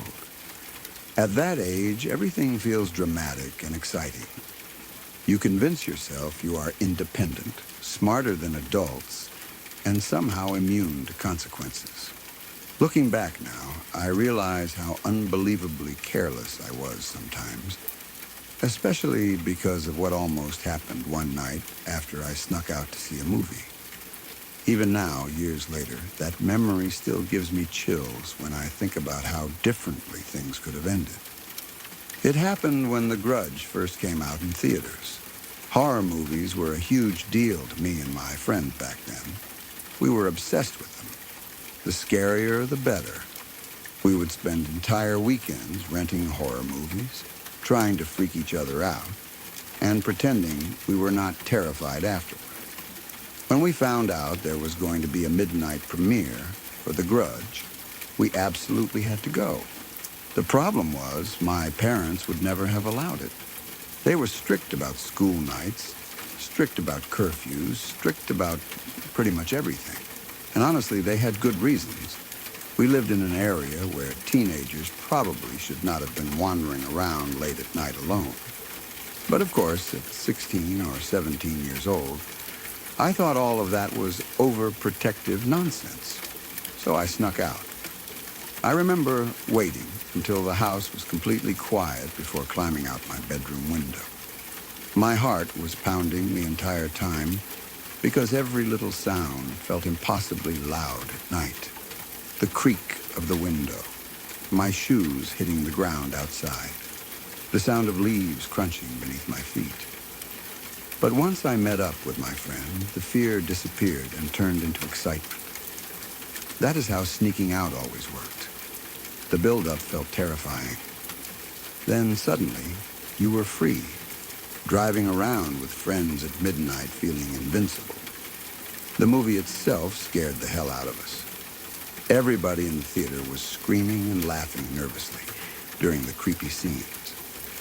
Walking out afterward, we were still hyped up on adrenaline from the movie, joking around about ghosts and creepy noises while trying to act brave. At that point, it was probably somewhere between 1 and 2 in the morning. The streets were mostly empty by then. My friend drove me back to my neighborhood, but dropped me off down the street from my house, so nobody would hear her car pull up outside. That part was normal for sneaking out. You never got dropped off directly in front of the house because headlights or engine noise might wake your parents up. So I got out and started walking the rest of the way alone. At first, everything seemed fine. The neighborhood was quiet in that eerie late-night way suburbs sometimes become after everybody is asleep. Porch lights glowed softly in front of houses. Crickets buzzed somewhere nearby. A few distant dogs barked occasionally. I remember actually thinking about the movie while walking home. Every shadow suddenly looked suspicious, because horror movies always mess with your brain afterward. I kept imagining pale faces in windows or hearing sounds that probably were not there. Then I heard the car. At first, it was just bass, that deep vibrating sound from speakers turned up way too loud. Then headlights appeared farther down the street. Normally, that would not have bothered me. Cars drove through neighborhoods all the time, but something about this one immediately made my stomach tighten. Even now, I cannot fully explain why. Maybe it was how slowly the car moved. Maybe it was the fact there were almost no other vehicles around at that hour. Maybe it was instinct. But the second I heard it getting closer, every nerve in my body suddenly went on alert. I remember the bass vibrating through the quiet street while the car rolled slowly behind me. And then I noticed another sound, the metallic spinning noise of loose hubcaps turning. That detail stuck in my memory for some reason. The car sounded rough, old, loud, unsteady. At that moment, I got this overwhelming fight or flight feeling unlike anything I had ever experienced before. Not a nervousness, not movie paranoia, actual fear. Something inside me screamed that I needed to get out of sight immediately.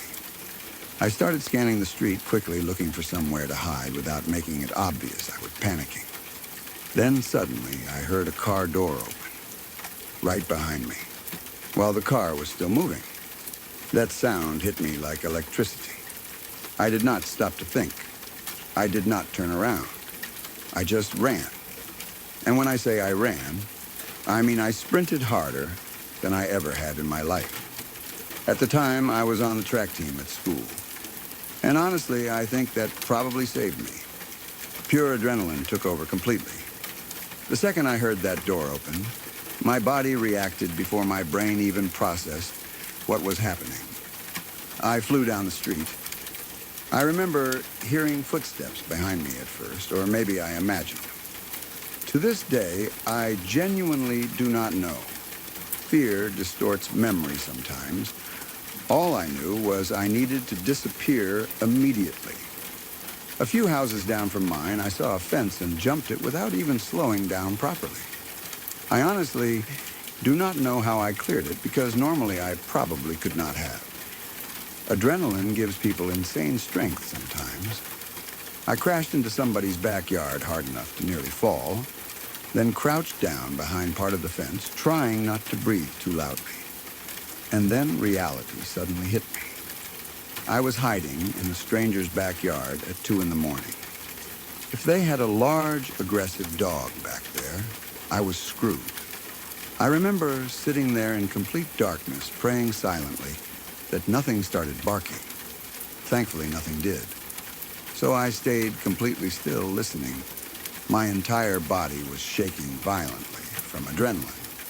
I could hear my heartbeat pounding in my ears so loudly it almost drowned out everything else. Then I heard the car, still nearby, slowly moving down the street. I remember peeking carefully through part of the fence while trying not to expose myself. The car kept creeping forward slowly, like whoever was inside was looking for something or someone. That was the moment I realized how serious the situation might actually be.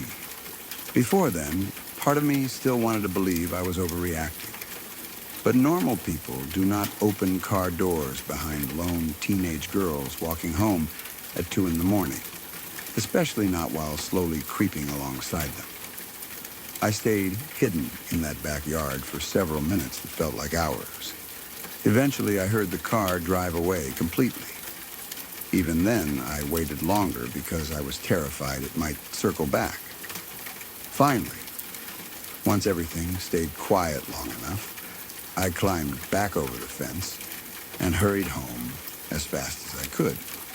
I remember my hands shaking so badly while opening my bedroom window that I almost dropped it. And once I finally got back inside safely, the reality of what almost might have happened hit me fully for the first time. Because if I had hesitated even a few seconds longer, if I had frozen instead of running, if I had not noticed the fence, if I had been slower, who knows what would have happened? That thought haunted me afterward. Still does sometimes. The scariest part, honestly, was realizing nobody would have known where I was. My parents thought I was asleep safely in my room. My friend had dropped me off down the street. No one would have immediately connected anything if I disappeared. That realization genuinely changed me. Before that night, sneaking out felt rebellious and exciting. After that night, it just felt dangerous. I never snuck out again. Not once. My parents never even learned the full story at the time because I was too afraid to admit I had snuck out in the first place. Looking back now, I almost wish I had told them. But teenagers are stubborn. And part of me also wanted to forget the whole thing happened. Still, I could not fully shake the fear afterward. For weeks, every time I heard a car slow down near me while walking somewhere alone, my stomach dropped instantly. Even now, years later, hearing a car door open unexpectedly at night sometimes brings that exact feeling back for a split second.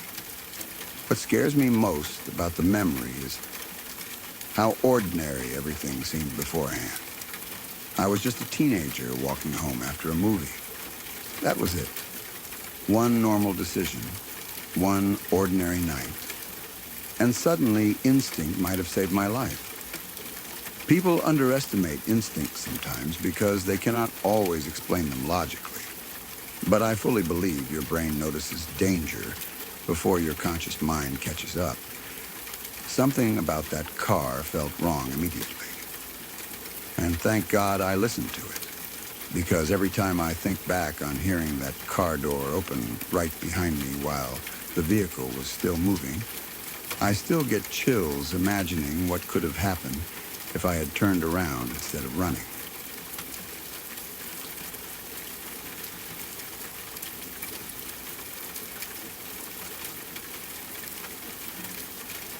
A few years ago, I experienced something that still feels unreal when I think back on it. It was not some ghost story or creepy coincidence either.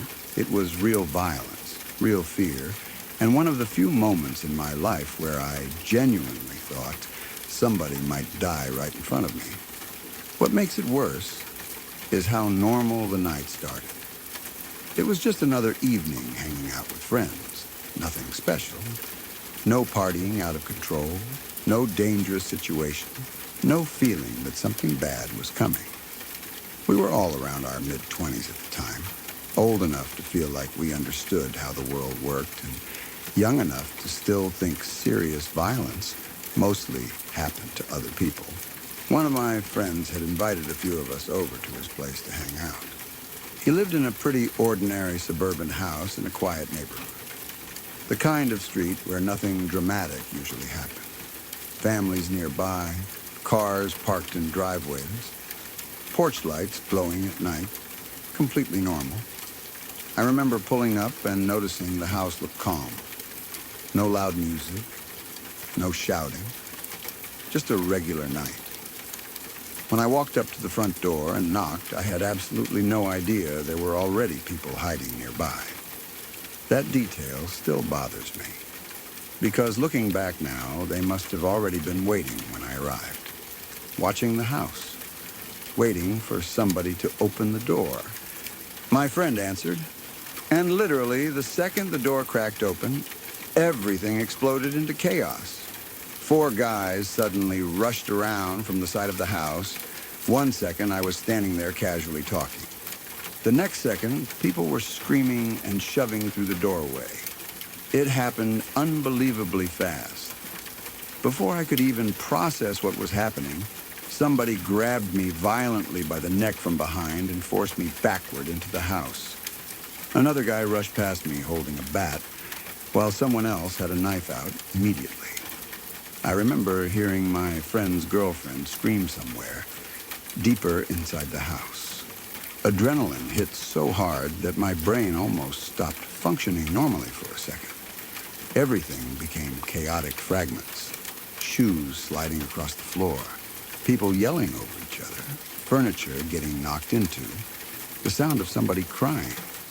There were 3 of us there besides the homeowner. And within seconds, all of us were being controlled at weapon point. One guy had a knife against my neck hard enough that I could feel the pressure clearly. Another had a bat raised like he was ready to swing if anyone moved wrong. And the craziest part? Nobody even tried fighting back. Because real violence does not feel like movies. The second weapons appear and you realize the attackers are serious. Survival instincts take over fast. Nobody wants to become the first person hit with a bat or stabbed trying to act tough. The man who seemed to be leading the group walked directly toward my friend, the homeowner. And immediately you could tell this was personal. This was not some random burglary. The leader started questioning him about some conflict they apparently had going on. To this day, I honestly do not know all the details. Maybe money, maybe drugs, maybe some argument that escalated way too far. But whatever it was, these guys came there with a purpose. My friend tried talking calmly at first. You could hear fear in his voice already, though. He kept saying things like he did not want problems and trying to explain himself. Then the leader suddenly hit him. Not with a full-sized bat either. A miniature Louisville Slugger. And somehow that almost made it scarier because of how strange and personal it felt. The sound of that first hit is something I still remember clearly. A dull, cracking noise against his head. My friend immediately dropped to the floor, and that was the moment the entire situation became horrifyingly real for me. Up until then, part of my brain still thought maybe they were just trying to scare him. But once I saw him collapse and start begging, I realized these guys were completely willing to seriously hurt somebody. He fell onto the floor disoriented and immediately started pleading for them to stop. Then the leader hit him again, hard. I remember staring at my friend's face afterward. And honestly, the thing that stuck with me most was the confusion in his expression. Not anger, not toughness, confusion. Like his brain genuinely could not process what was happening to him.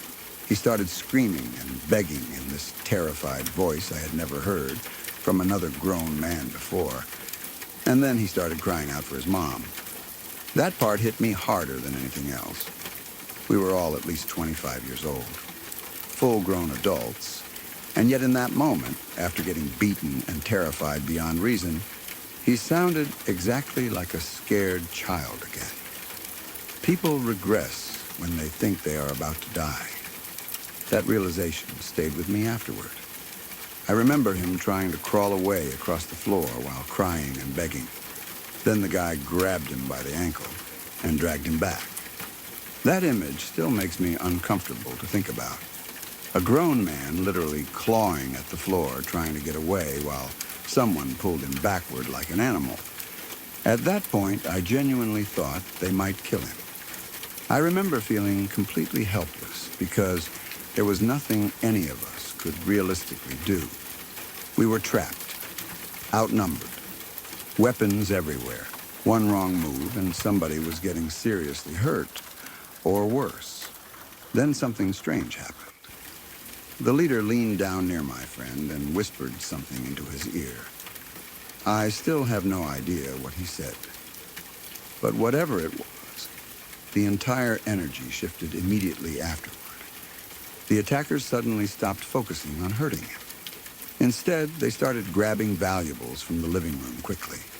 Electronics, wallets, anything easy to carry. The whole thing probably lasted only a few minutes total, but it felt much longer while it was happening. Then, just as fast as they appeared, they ran out of the house and disappeared into the night. And suddenly, the silence afterward felt unreal. Nobody moved at first. We all just stood or sat there in shock, trying to process what had happened. My friend's girlfriend was crying harder than I have ever seen another person cry in my life. Not movie crying. Real panic crying. Hyperventilating. Barely able to breathe properly. My friend himself looked completely broken for a while afterward. There was blood on his face and this distant look in his eyes, like part of him still had not fully returned mentally from what just happened. Honestly, I think we were all in shock, because violence like that changes the atmosphere of a room permanently. Before that night, his house felt safe and ordinary. Afterward, it felt violated somehow. Even simple sounds afterward made everyone jump. I remember police eventually showing up, taking statements, walking around with flashlights, asking questions none of us fully knew how to answer. And honestly, one of the weirdest things afterward was realizing how quickly normal life had shattered. One second, we were hanging out casually. The next second, people had knives against our throats while somebody got beaten on the floor. That is what really stayed with me about the whole experience. How incredibly thin the line is between ordinary life and chaos. For a long time afterward, loud knocks at doors made me nervous. Unexpected movement outside windows made me uneasy. And whenever somebody answered a front door late at night, I found myself instinctively looking around first, because now I knew how quickly things could go wrong. I also never forgot the sound of my friend crying for his mother. People imagine adulthood makes fear look different, like grown men stay composed during violence. But real terror strips all of that away. In that moment, he was not a 25-year-old man anymore. He was just a terrified human being begging for help while somebody hurt him. And honestly, that may have been the scariest part of all. Not the weapons, not the blood, not even the attack itself. Just realizing how fragile people really become when they think they might die.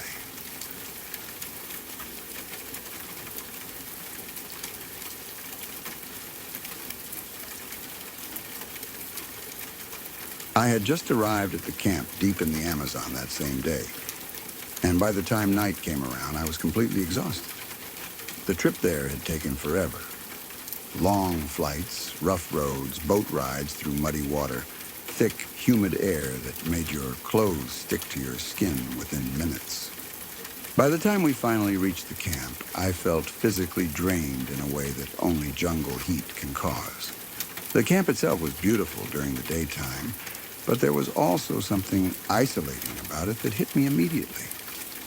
Everything around us was jungle. Endless jungle. Not the kind you see in documentaries where sunlight pours dramatically through open spaces. This felt denser than that. Claustrophobic almost. Thick walls of trees, vines, insects. Sounds constantly echoing from somewhere you could never fully identify. Even during daylight, the jungle never truly felt quiet. Birds screamed in the distance. Insects buzzed endlessly. Branches cracked somewhere unseen. And once the sun started setting, the atmosphere changed completely. The darkness in the Amazon feels different from normal nighttime darkness. There are places in cities where lights always exist somewhere nearby. Streetlights, cars, windows glowing in the distance. Out there, once night arrived, it felt absolute. Like the jungle swallowed light entirely.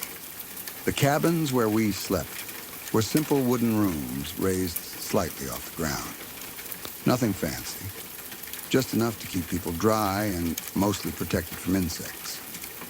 My room had a bed with mosquito netting hanging over it, and a tiny lamp sitting on a small wooden table beside the mattress.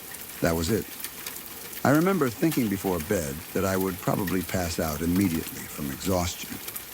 But strangely, once I actually lay down beneath the mosquito netting, sleep refused to come. At first, I blamed the jungle noises. There were sounds everywhere outside. Rustling leaves, insects screaming, strange, distant cries from animals I could not identify. Every few minutes, something in the forest would suddenly shriek or crash loudly enough to make my body tense automatically. Still, I tried relaxing. I remember staring through the mosquito net toward the small lamp glow, while sweat rolled slowly down my neck because even late at night, the air remained warm and heavy. Then, sometime deep into the night, something changed. Even now, I struggle explaining it properly, because it was less something I saw and more something I felt. Suddenly, I became aware that something was outside my door, not in the general area, directly outside. The feeling hit me instantly and violently enough that every muscle in my body locked up. There was no logical reason for it at first. The room itself looked the same. The lamp still glowed softly. The jungle sounds continued outside. But this overwhelming sense of presence suddenly filled the room. Heavy, oppressive. Like an enormous person was standing immediately on the other side of the door. And the terrifying part was how certain I felt about it. People sometimes describe fear as panic or screaming terror, but this was different. This felt ancient somehow. Deep, instinctive fear. The kind that makes your body freeze completely because some buried survival mechanism is suddenly convinced danger is inches away. I stared toward the door, unable to move. The cabin door itself was flimsy. Thin wood with only a tiny little switch lock holding it shut. At that moment, looking at that pathetic lock suddenly terrified me more than anything else. Because if something truly wanted inside, that lock would not stop it. I remember slowly pulling the blanket tighter around myself, even though logically I knew a blanket would protect me from absolutely nothing. But fear makes people childish sometimes. You start clinging to tiny comforts because your brain desperately wants to feel safe again. Then I heard scratching, very soft at first, like nails or claws dragging lightly against the outside of the door. I froze completely. Every hair on my body stood up. The scratching came again, slow, deliberate, not loud enough to sound aggressive, which honestly made it worse somehow. And underneath all of it remained that unbearable feeling that something was standing there waiting. I remember peeking carefully out from under the blankets toward the door, terrified that if I looked too directly somehow, it would notice me noticing it. The room remained dimly lit by the tiny lamp, but beyond the cracks around the doorway was complete blackness. Pitch black. And yet somehow I felt absolutely certain something was there. Something tall. Something wrong. At one point, I honestly considered getting up and trying to run outside toward the main lodge where other people slept. But the idea of opening the door felt impossible. Every instinct screamed not to let whatever was outside come in. So instead, I stayed frozen in bed listening, Scratch, silence, scratch, silence. Time started feeling strange after a while. I do not know how long I stayed awake, terrified like that. Maybe an hour, maybe longer. Eventually, exhaustion must have finally overtaken fear because somehow, despite everything, I eventually fell asleep. But when I woke up the next morning, I still felt shaken badly. Not normal bad dream shaken either. Genuinely disturbed. The memory of that presence still clung to me so strongly that I immediately looked at the door expecting to find marks on it. I honestly debated whether or not to mention it to anyone because part of me already felt ridiculous. The jungle atmosphere, exhaustion, unfamiliar surroundings, all of it could easily mess with someone's head. So I kept quiet while walking over to breakfast at the Eco Lodge where the rest of the group gathered. The lodge sat near the center of camp beneath this huge open wooden roof where people ate meals together. Morning sunlight filtered through jungle mist while everyone slowly woke up, drinking coffee and trying to recover from the intense humidity and strange sounds of the night before. I sat down, still exhausted and unsettled, but said nothing. Then one of the other guests casually spoke up. "Did anyone else see that thing last night?" The entire table went quiet instantly. Another person looked up immediately and said, "Yeah, what the hell was that?" At first, I honestly thought they were joking. Then more people started talking, one after another. And suddenly, I realized almost everybody there had experienced something similar during the night. Not identical details necessarily, but the same core experience. A dark presence outside the cabins, something at the doors, scratching sounds, the overwhelming feeling that something wanted to come inside. People described waking suddenly for no reason and feeling frozen with fear. Others mentioned hearing claws or nails dragging across wood. One woman said she became convinced there was a tall figure standing directly outside her room, staring inward through the cracks. There were around 40 people at that camp, and nearly every single one described some version of the same experience. That realization disturbed me more than the night itself, because it is one thing to convince yourself you imagined something alone.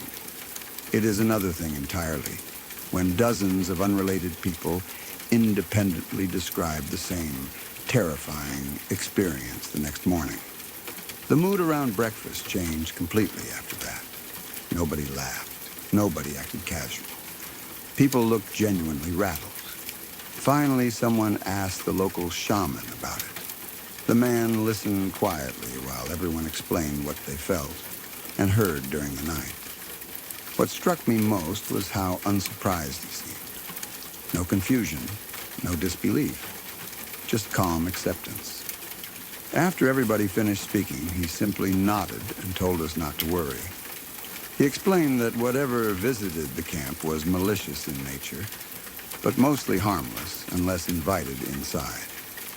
Then he said something that still creeps me out whenever I remember it. Do not let it in. Not there's nothing there. Not you imagined it. Just calmly, do not let it in.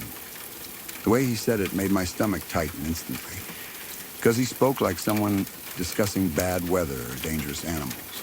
Not fantasy, not superstition. Something ordinary to him. Someone asked what exactly it was. He described it as a spirit that wandered through the jungle trying to frighten people. According to him, fear itself was part of what it wanted. But he insisted it could not truly harm anyone unless they welcomed it somehow. That explanation should have sounded ridiculous. But sitting there surrounded by dozens of visibly shaken people who experienced the same thing the night before made it strangely hard to dismiss. I remember asking him later privately why the spirit lingered around the camp specifically. And that was when the conversation became even stranger. Instead of directly answering, he began telling me this long, complicated story involving a soccer team he once assembled years earlier. Apparently, the team had become unexpectedly successful and even defeated Peru's national team during matches because they trained at high altitudes and had advantages outsiders underestimated. The story went on for a while, drifting between sports, local beliefs, jungle traditions, and spiritual ideas I honestly struggled fully understanding. At the time, it felt almost random. But looking back now, I think he was trying to explain something deeper, indirectly. That certain places carry energies or histories outsiders do not fully understand. That the jungle itself contains things people from modern cities dismiss too easily because they have lost touch with older fears. Maybe he truly believed spirits wandered those forests. Or maybe the jungle simply affects human minds in powerful ways. Honestly, I still do not know. But I know what I felt that night, and apparently so did 40 other people. What still unsettles me most is how real that presence felt. Not like imagination, not like a nightmare. Real, heavy, aware. Like something stood outside my door, patiently waiting for permission to enter. And even now, years later, whenever I remember lying there beneath that mosquito net, staring toward the dark doorway while scratching sounds moved slowly across the wood, I still feel the same cold fear creeping back into my chest.